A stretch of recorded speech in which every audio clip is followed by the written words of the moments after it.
everyone, this is Dr. Ranjana from Global Institute for IAS। तो बेटा आज से मैं एक नई लेक्चर सीरीज आपके लिए लेके आ रही हूँ जिसमें कि हम लोग डिस्कस किया करेंगे न्यूज़पेपर्स को और मेनली शुरुआत में I will take Indian Express as a daily newspaper. और आपको पता है कि न्यूज़पेपर्स पढ़ना बहुत ही ज्यादा जरूरी है for your prelims as well as mains, और चाहे हम बात करें आईएएस की या पीसीएस की। तो जो आपके जैसे फ्रेशर कैंडिडेट्स है बेटा, उनको नहीं पता चलता कि कैसे रीड करना है। इनफैक्ट जो लोगों को पता भी है उनके लिए भी ये काफी ज्यादा टाइम कंज्यूमिंग हो जाता है कि वो न्यूज को जो है वो अच्छे से पढ़ें और एक या दो न्यूज़पेपर रेगुलर अपनी डेली जो है वो पढ़ाई का हिस्सा बनाएं। तो इस वजह से सभी को ही एक तरह से बेनिफिट प्रोवाइड करने के लिए मैंने आपकी ही इनफैक्ट ये बहुत ज्यादा रिक्वेस्ट थी, जिससे मैं ये नया अपना वीडियो लेक्चर सीरीज स्टार्ट करने जा रही हूँ। और इसमें मैं कोशिश करूंगी रेगुलरली और अदरवाइज ऑन ऑल्टरनेट डेज में आपके साथ जो है वो न्यूज़पेपर्स डिस्कस करूँ। और इसमें हम देखेंगे कि कैसे कौन सी न्यूज को हमने पढ़ना होता है, किस लेवल तक कौन सी उसमें जो है मेन इंपॉर्टेंट पॉइंट्स है जो आपने लर्न करने होते हैं और कैसे उनका यूजेज हो सकता है। तो चलो शुरुआत करते हैं बेटा। अब ये इस वीक के अंदर ही आपका 17th का न्यूज़पेपर है जिसको कि हम स्टार्ट करते हैं डिस्कस करना। तो इसके अंदर देखो एक पॉलिटिकल न्यूज है आपकी, दैट इज रिगार्डिंग ईरान। तो ईरान के जो हेड है दैट इज सैयद अली हुसैनी खमैनी। तो सैयद खमैनी भी आप याद कर सकते हो। तो इन्होंने क्या कहा कि हम अब गाजा और म्यांमार के साथ साथ इंडिया को भी उस लिस्ट में रखते हैं जहां पे कि हम ये कहते हैं कि मुस्लिम्स आर सफरिंग, जहां पे मुस्लिम्स जो है वो सुरक्षित नहीं है, वो सिक्योर नहीं है। इसमें इससे पहले ये गाजा और म्यांमार ये दो प्लेसेस का नाम लेते थे, अभी उन्होंने इस लिस्ट के अंदर एक तीसरा कंट्री दैट इज इंडिया, मतलब हमारा कंट्री भी शामिल कर लिया है। तो डेफिनेटली ये न्यूज हमारे लिए पॉलिटिकल न्यूज है, लेकिन इंटरनेशनल न्यूज इंटरनेशनल रिलेशंस के पॉइंट ऑफ व्यू से हमारे लिए इंपॉर्टेंट है। एक तरह से it's not good for us, और ऑब्वियसली इंडिया ने इसके खिलाफ जो है वो अपना एक तरह से विरोध जो है वो जाहिर किया है कि हम इसको अनएक्सेप्टेबल मानेंगे। दिल्ली ने इसको अनएक्सेप्टेबल करार दिया है। हमारे मिनिस्टर ऑफ एक्सटर्नल अफेयर जो है उन्होंने एक स्टेटमेंट जारी की है that these kind of statements are unacceptable, क्योंकि हम ये बात कभी भी नहीं कह सकते India being a secular country, यहाँ पे सभी जो धर्म है वो सिक्योर है। But as far as your day to day events are concerned, जिस तरह से हमें कुछ एक तरह के एक्सट्रीमिस्ट काइंड ऑफ लोग हैं जो कि धर्म के नाम पे कुछ हत्याएं करते हैं, तो उस हिसाब से इंटरनेशनली हमारी जो छवि है वो बहुत अच्छी नहीं जा रही है। बट ऐसी न्यूज में हम इससे ज्यादा डिटेल में नहीं जाएंगे, और ये हमारे लिए प्रीलिम्स में कुछ पॉइंट ऑफ व्यू में काम आ सकती है, लेकिन मेंस में in your EIR international relations, वहां पे इंडियन फॉरेन पॉलिसी के अंदर की कैसे हम फिर ऐसी बातों को रिएक्ट करते हैं and India's relations with Iran, definitely वहां पे आपका जो पेपर 2 है वहां पे आपको क्वेश्चन जो है आते हैं, उसके अंदर आप इस चीज को रेफर कर सकते हो। और ये सेकेंड न्यूज है, this news is very very important बेटा। पहले मैं आपको इसके बारे में बता दूं, then we will discuss about this implications. CGI ने जो है वो बोला है that good laws alone don't make just societies, rather change mindset. लोगों के माइंडसेट को चेंज करने से ही बात बनेगी, सिर्फ गुड लॉज से कुछ बात नहीं बनती है। और इस बारे में जो CGI है वो उन्होंने एक न्यूज 18 नेटवर्क वहां पे वो भाषण दे रहे थे, दैट इज शी शक्ति इवेंट था, वहां पे CGI ने ये बात बोली है that is regarding non discrimination, the basis of sex equality before law, equal opportunity in matters of public employment, broadly from the foundational principles of equal opportunity and equal status envisaged by the constitution। ये सब कुछ already हमारा constitution provide करता है, सबको equality provide करता है। उसके साथ ही there is no dearth of substantial and procedural legal provisions, laws की भी कोई कमी नहीं है towards protecting the interest of the women in private as well as public situations। तो ऑलरेडी कॉन्स्टिट्यूशनल प्रोविजंस है, ऑलरेडी बहुत सारे लॉज हैं, but as per CGI good law alone do not make for a just society. Good laws अकेले अपने आप में कुछ नहीं कर सकते। Above all we need to change our mindset. The mindset must move from making concessions for women to recognizing their entitlement. तो आप उनको कोई कंसेशंस नहीं दे रहे हो, उन पे कोई आप दया नहीं कर रहे हो, वो इस बात के लिए डिजर्व करती हैं, वो इंटाइटल्ड है क्या, किस चीज के लिए? To lead lives based on their freedom and equality. और ये सब बातें किस चीज की बैकग्राउंड में उन्होंने बोली है? एक्चुअली यहाँ पे एक जिक्र आ रहा है बेटा, ये 2007 में इवन सुप्रीम कोर्ट की रूलिंग थी with in your, that is Anuj Garg versus hotel association. वहां पे holding section 30 of Punjab excise act 1914, इस एक्ट के अंडर एक नई रूलिंग आई होगी, उसको लेके फिर कोर्ट ने इसको डिनाई किया। और वो रूलिंग ये बात कर रही थी, वो लॉ ये बात कर रहा था, that is to prohibit the employment of any women in any part of such premises in which liquor और intoxicating drugs are consumed in the by the public. तो जहां पे पब्लिक के अंदर ड्रग्स वगैरह कंज्यूम की जा रही है, लिकर कंज्यूम किया जा रहा है, तो वहां पे कोशिश की गई थी इस एक्ट के अंडर की विमेन वहां पे अलाउड ना हो। तो इसको supreme court has struck down such a law, supreme court ने इस तरह के लॉ को भी स्ट्रक डाउन कर दिया था, as it gave expression of oppressive cultural norms which were contrary to the autonomy of the women। तो आप अपने कल्चरल नॉर्म जो ऑपरेसिव है उन्हीं को ही आगे और बढ़ावा दे रहे हो अगर आप इस किस्म के लॉज को लेके आ रहे हो। We must foster institutional and individual ability to look beyond the male default। तो जहां पे मेल्स गलतियां करते हैं, जो मेल्स को लगता है कि उनका डिफॉल्ट फिनोमेना है, डिफॉल्ट फिनोमेना मींस शराब पीना और शराब पी के किसी भी तरह से बिहेव करना, उसको आप चेंज करिए, which treats the public domain as a male perspective, जिससे ये लगता है कि पब्लिक डोमेन तो मेल्स का ही है, उनकी ही बपौती है, और बजाय इसके कि मेल्स ढंग से बिहेव करें, आप फीमेल्स का वहां पे जाना रोक दें। तो ये इस तरह की टेंडेंसीज जो बहुत गलत है। And saying that participation of women in the labour force, और अगर हम विमेन की पार्टिसिपेशन की बात करें तो लेबर फोर्स में 37% विमेन की पार्टिसिपेशन है और जीडीपी में कंट्रीब्यूशन सिंपली 18% है। तो ये गलत है। So we have exactly met the pre independence hopes about women जो है इकोनॉमिक पार्टिसिपेशन। तो हमें ध्यान देना चाहिए विमेन की इकोनॉमिक पार्टिसिपेशन के ऊपर। And a part of the reason is the continued gendered allocation of the domestic labour, ताकि अभी हम एक्चुअली वैसे ही जो डोमेस्टिक लेबर का पार्ट है विमेन, उसको ही देख पा रहे हैं, उसके आगे नहीं बढ़ पा रहे हैं।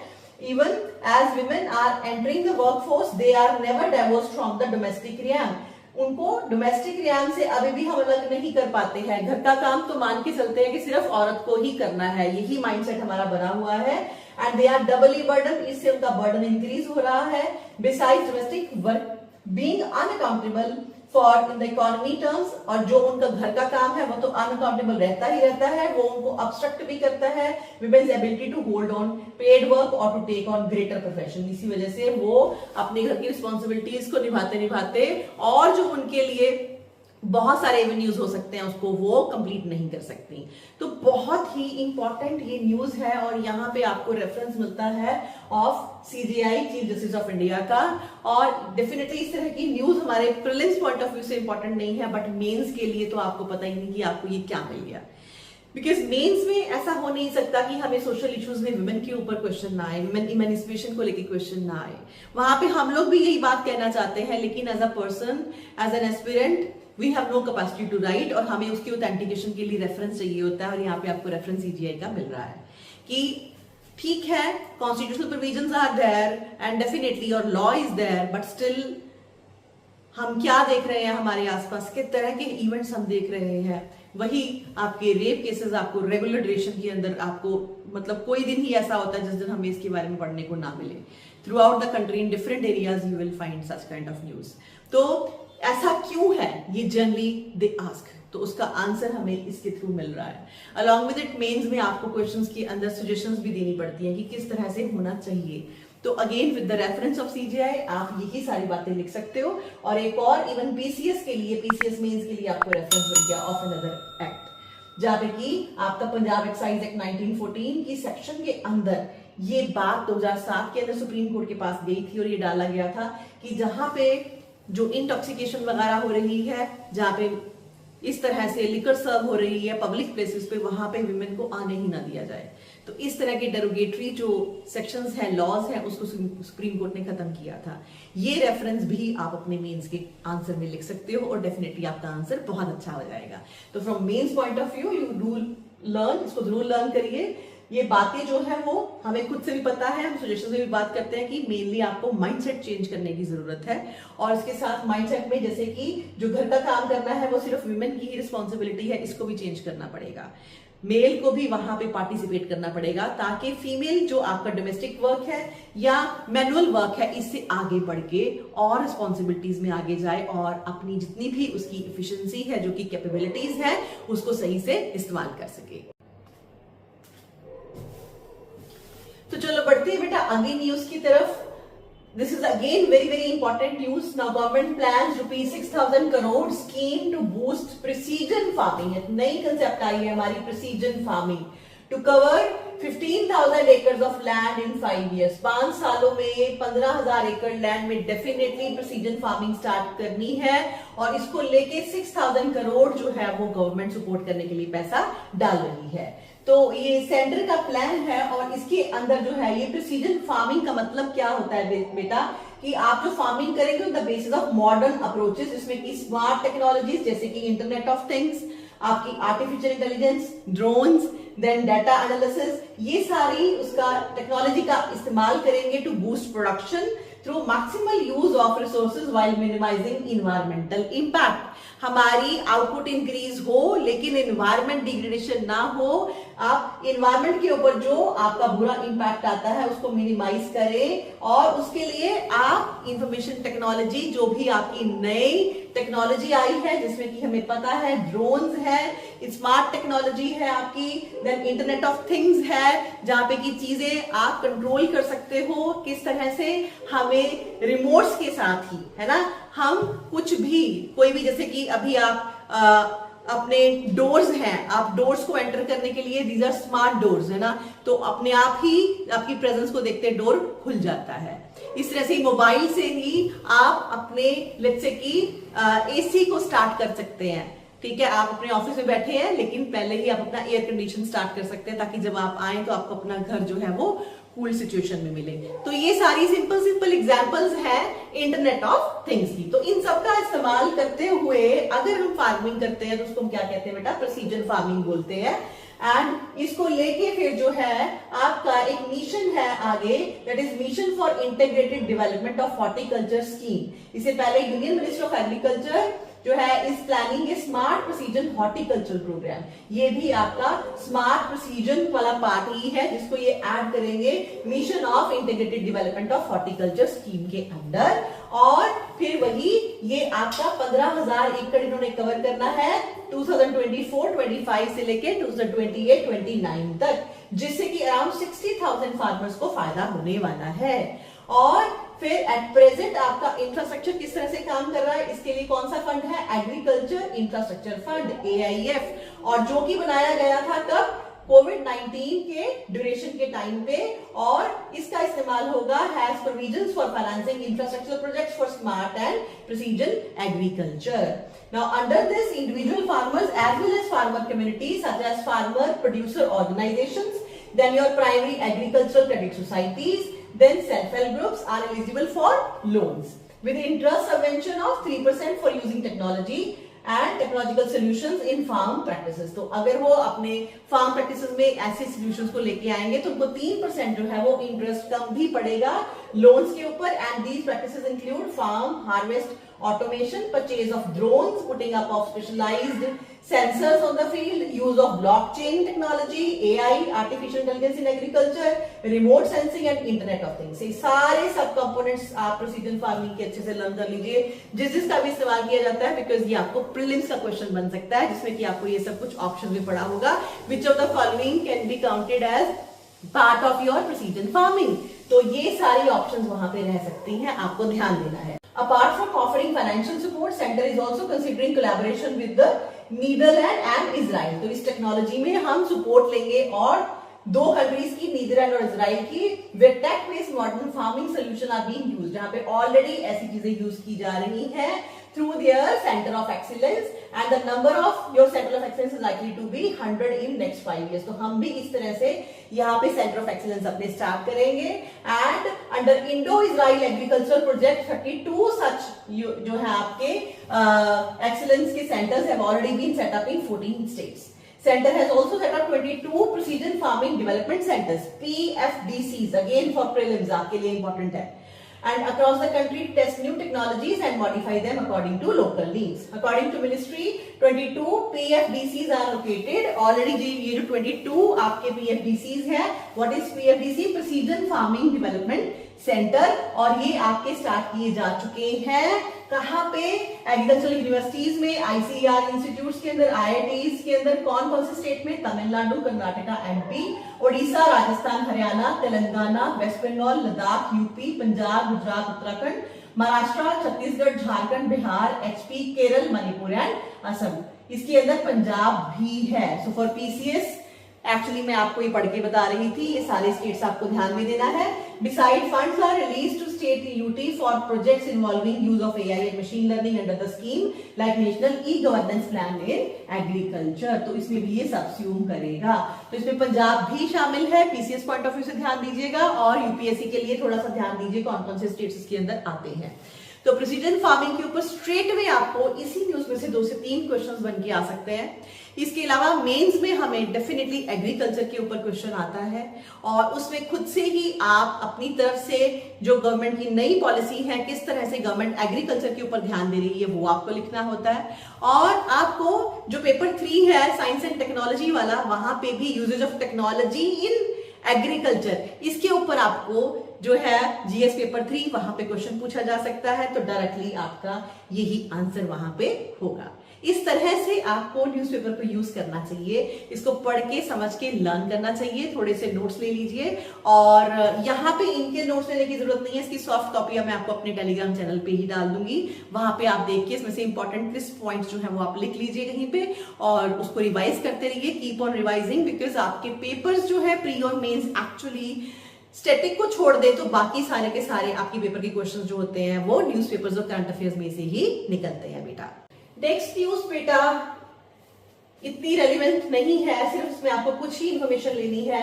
वो है आपकी सितंबर 17 से लेके 20 तक जो है वो मनाया जा रहा है एज वाटर वीक 2024 और ये 8th वाटर वीक है. और इसको लेके ऑब्वियसली आपकी इनॉग्रेशन को लेके यहाँ पे आपकी प्रेसिडेंट की बात की गई है. प्रेसिडेंट मुर्मू ने जो है इसकी इनॉग्रेशन करी और इसमें 4000 से ज्यादा डेलीगेट्स ने पार्टिसिपेट किया. कंट्रीज की बात करें तो चाइना और बांग्लादेश ने इसमें पार्टिसिपेट नहीं किया. बांग्लादेश पहले पार्टिसिपेट करता था लेकिन अभी ऑब्वियसली पॉलिटिकल अपहीवल की वजह से बांग्लादेश ने पार्टिसिपेट नहीं किया. और ये आपको याद रखना है that is regarding India water week 2024 जो कि सितंबर के मंथ में जो है वो मनाया गया. सिर्फ प्रीलिम्स पॉइंट ऑफ व्यू से आपको इस न्यूज को कंसंट्रेट करना है. और जहां पे हम बात करते हैं कि वाटर मैनेजमेंट, वाटर रिसोर्सेज कैसे हम उसको जो है फोकस कर रहे हैं कि जो हमारा वाटर रिसोर्सेज है उसका मिसयूज ना हो और वाटर को इंपॉर्टेंस दी जाए. कि मैं पता है आने वाले टाइम में जो आपकी वॉर्स हैं वो वाटर को लेके होने वाली है. तो इस तरह के कोई क्वेश्चन आए तो वहां पे हम हमारी गवर्नमेंट क्या एफर्ट कर रही है उसको आप रेफर कर सकते हैं इस बात को वहां पर लिख के. अदरवाइज थोड़ी सी प्रीलिम्स पॉइंट ऑफ व्यू से ही ये आपकी न्यूज इंपॉर्टेंट है. नेक्स्ट हमारा न्यूज जो है बेटा ये अगेन हम बात करेंगे रिगार्डिंग हमारा साइंस एंड टेक्नोलॉजी सेक्शन. इसमें प्रीलिम्स से भी क्वेश्चन बनते हैं और मेंस का तो डायरेक्टली क्वेश्चन आता ही है बिकॉज इसमें जो टॉपिक है AMR that is anti microbial resistance. इस पे बहुत बार यूपीएससी क्वेश्चन पूछती है. तो ये है क्या? What is AMR? It's a condition where bacteria and parasites become resistant to medicines that were previously effective against them. तो अगर आप एंटीबायोटिक्स का इस्तेमाल सही ढंग से ना करो, डॉक्टर की प्रिस्क्रिप्शन के बिना खुद से ही आप उसका ओवर यूजेज कर लो, या जितनी देर के लिए खाना आपको बोला गया उससे आप कम खाओ, या बहुत ज्यादा रिपीटेडली आप एंटीबायोटिक्स ले रहे हो, तो उससे धीमे धीमे आपकी बॉडी जो है वो रेजिस्टेंट हो जाती है. जो बैक्टीरिया माइक्रोब्स पहले एक तरह से रिएक्ट करते थे एंटीबॉडीज को, एंटीबायोटिक्स खाने पे जो है वो आपकी एंटीबॉडीज बनती थी और आपके वो बैक्टीरिया मर जाते थे, वो अब रेजिस्टेंस शो करते हैं, उन पे इंपैक्ट नहीं होता है आपकी मेडिसिन खाने का. तो इस सिचुएशन को हम बोलते हैं AMR that is anti microbial resistance. तो इसके बारे में इस आर्टिकल के अंदर बात की गई है जहां पे कि एक पेशेंट आया और उसके अंदर उन्होंने ये पाया कि ये जो ठीक नहीं हो रहा है अपनी इन्फेक्शन से, इसका कारण ये है. और इस न्यूज में आपको क्या मिलता है बेटा? डेटा. तो बात करते हैं now over use of this wrongful antibiotic is exactly A toll on the health, और इससे आपकी लेंसेट की लेटेस्ट स्टडी है, रेफरेंस जरूर याद रखिएगा, that is study bye Lancet, और उन्होंने ये क्या पाया है कि 60% of 29.9 lakh sepsis deaths in the country in 2019 were caused by bacterial infection, and of these nearly 10 lakh sepsis deaths were linked to bacterial AMR that year, and 2.9 lakh sepsis deaths directly attributed to it. तो जो आपकी disease है sepsis deaths occur when one's immune system has a dangerous reaction to the bacterial infection and without treatment can lead to organ failure. आपकी बीमारी से death हो जाती है जब आपकी बॉडी जो है वो बिल्कुल भी उसका इम्यून सिस्टम वर्कआउट नहीं कर पाता। सो सेप्सिस एक्चुअली एक ऐसी कंडीशन है जब आपकी बॉडी आपके जो भी इंफेक्शंस एंटर कर गई हैं उससे लड़ने के लिए अपना एक्स्ट्रा रिस्पॉन्स शो करती है, और उससे वो इतना ज्यादा अपनी एनर्जी को ओवर यूज कर लेती है उन माइक्रोबियल से लड़ने के लिए कि आपके बॉडी के बहुत सारे सिस्टम्स फेलियर कर सकते हैं, और due to system failure of the body person can die. तो इसके साथ रिलेटेड जो डेथ्स हैं उसमें आप स्टडी में देखिए 29.9 लाख अगर डेथ्स ऐसी होती हैं, और उसमें 2019 की स्टडी है आपकी, तो उसमें मेन रीजन जो है वो पाया गया है AMR, जो कि AMR दैट इज आपने इतनी ज्यादा एंटी माइक्रोबियल आपके अंदर रेजिस्टेंस आ चुकी है, आप इतनी ज्यादा ओवर यूज कर चुके हो, ओवर डोजेजेस ले चुके हो एंटीबायोटिक्स की, जिसकी वजह से कि अब आपकी बॉडी जो है वो बिल्कुल भी लड़ाई नहीं कर सकती है जो भी माइक्रोब्स उसकी बॉडी के अंदर एंटर हुए हैं, right. Now AMR is the result of the over use of the antibiotics earlier in the patients life time, या फिर wrongful यूज हो सकता है।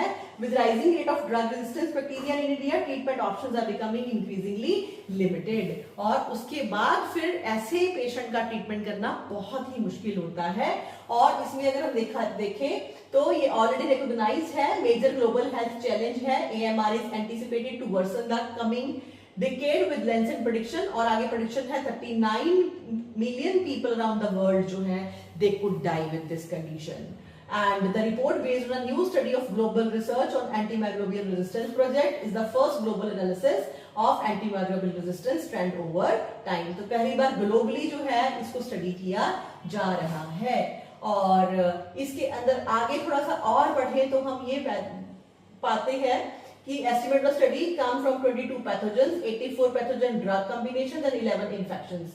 But you need not go that much in detail. सिर्फ आप इतना कि कितने पैथोजेंस की जरूरत है, कितने उसको जो है वो रेजिस्टेंट है कॉम्बिनेशन में, इतना हमें करने की जरूरत नहीं है। This part of the news is very very important for you. What is MR, AMR होता क्या है, और उसके साथ ही आपके साथ एक और डिजीज की बात हो रही है, दैट इज सेप्सिस डेथ्स क्यों होती हैं, और लेंसेट की स्टडी का नया जो है वो हमारे पास डेटा 2019 का आया है, उसमें कितने % आपको दिया गया है, दैट इज इंपॉर्टेंट। और उसके बाद अगर हम आगे देखें, further the study shows lower respiratory infections and related infections in the thorax accounted to most cases of separate deaths in India, about 27% in total, और ओवरऑल 27% टोटल डेथ्स इंडिया के अंदर भी इसी वजह से हो रही हैं। And of the 5 lakh deaths due to sepsis in children under 5 in 2019, अगर हम बच्चों की बात करें वहां पे भी 3.25 लाख चिल्ड्रन जो है this come to bacterial infection. थोड़ा सा डाटा हम यहां से भी कवर कर सकते हैं।